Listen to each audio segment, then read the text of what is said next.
In this Ventra Pro video, we are going to show you how to navigate to and set the house control mode for your Ventra Pro.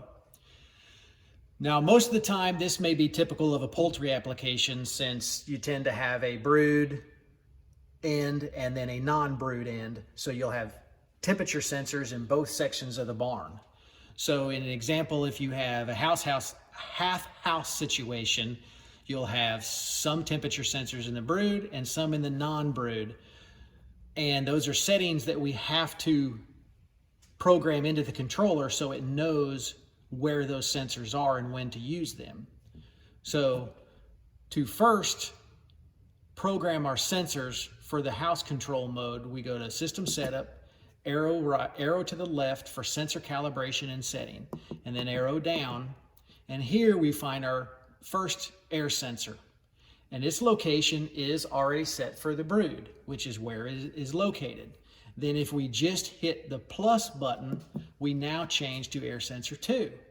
It also is set for the location of brood.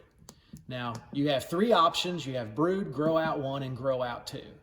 And that gives you the option in the event that you're not half house brooding, but you have 3 different zones in your barn with your third house brooding. So again, we're set for number 2 in brood. And then if we hit plus again, our third sensor jumps all the way to grow out 2.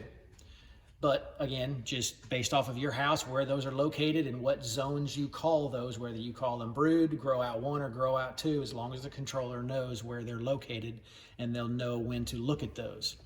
So now that we have our temperature sensors programmed from our current environment condition, then if we go to control settings and arrow down, we come to house control mode.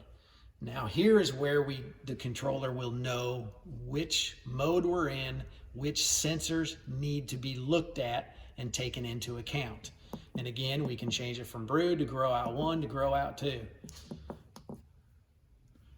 So when we're in brood mode, as we go down and look at our temp sensors, now granted our barn is the same temperature right now, but in this case, it only is looking at the first 2 sensors. It has not taken the third sensor into calibration.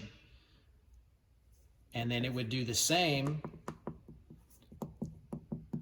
if we change to grow out 2.